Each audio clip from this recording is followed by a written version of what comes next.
Ngayon, mayroon akong i-demo ipapakita sa inyo kung paano ito mag-work itong ating device na tawag itong power factor corrector. So, bagong technology ito at patagal na itong ginagamit sa mga planta ngayon nasa hub, available na sa mga bahay natin. So, magdi-demo ako kasi alam natin na tayo ay gumagamit araw-araw ng kuryente at buwan-buwan ay bumabayad tayo ng ating bayarin sa kuryente. So, minsan, ano tayo dahil sobrang laki at saka pag gusto nyo makasave, ito yun, ito na yun. So, i-demo natin. Una, ito ay tatawag na power factor corrector. Yung unang benefit dito ay magbabawas ito ng wattage consumption. Pangalawa, ito ay kung may sa bahay kayo, mayroong surge o brownout, pagbalik ng kuryente, pumapalo ng malakas na voltahe, minsan yung appliances natin nasisira. So ito ay pag kinabit ito sa ating circuit breaker, mayroon na kayong centralized na EBR. Yun. Then, ito. I-demo natin ito.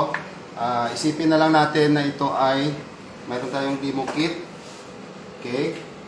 And isipin na lang natin ito na ito ay, itong cabling ito ay galing po sa poste ng electric supplier natin. And pagdating dito sa bahay, bago dumating sa bahay ang connection natin, ay dadaan muna sa kanilang contador. So, dito, imagine na lang natin ito nasa loob ang connection ng bahay natin. Siyempre, bago dumating doon sa mga outlet at sa mga ilaw, mayroon tayong circuit breaker sa bahay. So pag in-on natin to, meaning ito ay live na. Pwede nang gamitin. Ngayon, may binili ako ng bulb, 70 watts, medyo malakas to kumain ng kuryente, 70 watts, imagine. Kung mayroon kang 10 watts na LED, parang katumbas ito ng 7 LED na pinapailaw nyo sa bahay nyo. So, i-on natin. Okay. So, makikita mo dyan yung reading niya. Ito po ay wattage reading niya. Then, ito yung sa taas. Ito yung voltahe available na sinusupply ng electric company natin. 235 volts. Medyo taas-taas ng konti. So, tandaan natin, ang sobrang taas ng voltahe ay nakakasira sa ating mga appliances at sa ating mga ilaw. Kung sobra namang baba, nag-low voltage yan, makakasira din. Okay. So, i-demo natin kung paano ito makakatulong itong ating 25 microfarads na power efficiency enhancer. So, kung mayroon kayo dito sa bahay, ipa-plug in mo lang ito sa ating outlet, sa inyong outlet. Okay. Yung 70 watts mo na kinukonsume, sinabi ko na kanina, na ito yung unit natin na nagkaroon siya ng ka-reduce ng ating wattage consumption. Sa ilaw pa lang yun. So kung mayroon ka pang mga appliances dyan, makakatulong sa ating bayarin sa kuryente. So pangalawa, ito po ay mayroon ito siyang outlet dito na tinatawag nating resistive load. Ito ay ginagamit dito yung mga sinasaksak natin dito yung mga heating element like rice cooker. Ito rice cooker, ibibigay mo natin mamaya. At saka itong malalakas ito. Itong ating water kettle, malalakas ito sa kuryente. So dito natin sinasaksak at saka yung mga plansa. Yung mga electric pan, mga dimotor, hindi ito pwede. Diyan lang natin gagamitin. Saka i-connect lang natin. Pero ito, i-testing natin. Ito yung rice cooker. Maliit lang to pero malakas to kumain ng kuryente. Dito natin ilagay. Okay. So, patayin muna natin. Okay, ito yun. Papatunay na wala na kayong nagamit ng kuryente. Yung meter mo ay 0 na. Pero ito, itry natin ito na saksak yung ating rice cooker. Tingnan mo. Yung rice cooker natin na maliit, kumakain siya pumapalo siya ng 374 watts. Wow! Grabe pala to kumain ng kuryente. Maliit lang to ha. Ano pa naman kung malaking rice cooker yung gagamitin nyo. So, yung tamang paggamit ito ng ating 25 microfarads ay dito mo isasaksak dito. Okay? Then, saka mo i-plug in. So, yung 300 plus mo na wattage consumption, tingnan natin kung magkano na lang. Ito na lang. Yun, wow. 300 plus na consumption ng yung rice cooker ay ngayon ay 57.1 na lang watts.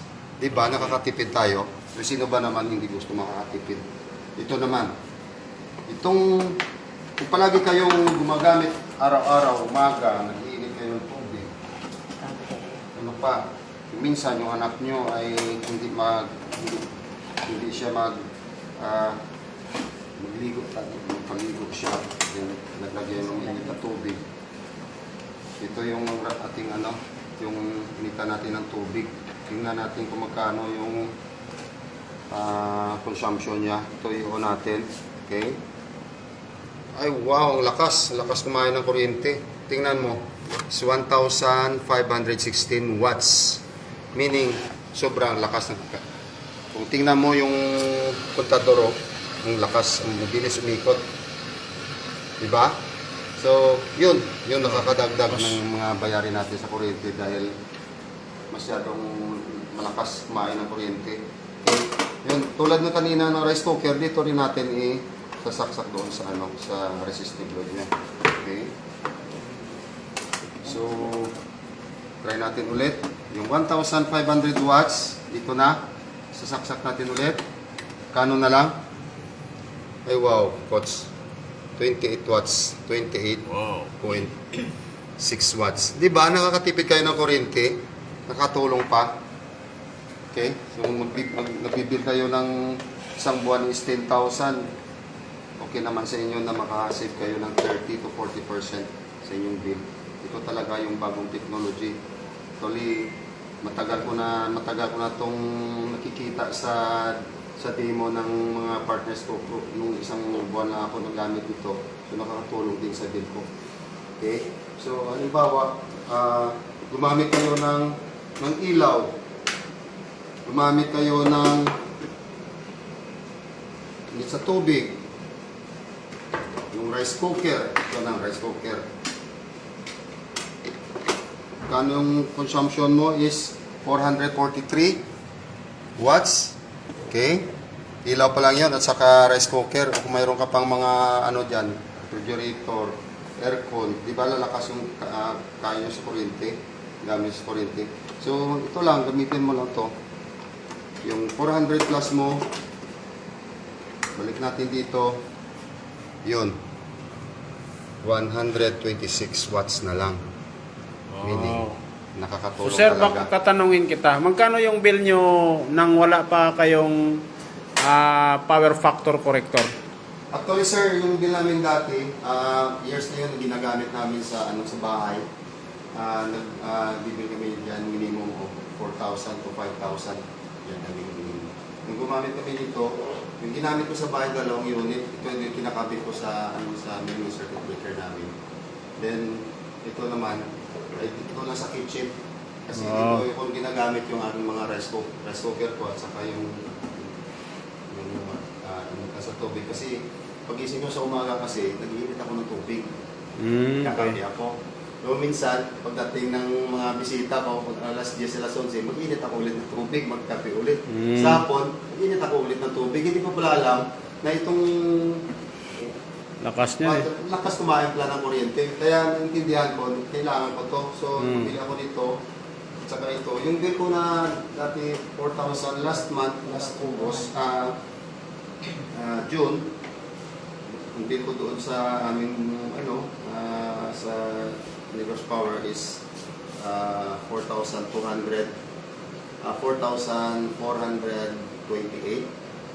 Ngayon ay 1,800 na lang. Ay, grabe. Di ba? So, di ba mga kaibigan, nakakatulong talaga. At tapos, protektado pa yung unit natin sa surge. Ngayon, bakit ngayon sinishare mo sa mga kakilala mo? Kasi, actually, hindi naman pwede na hindi mo ito i-share. Dahil nakakatulong talaga. Mm.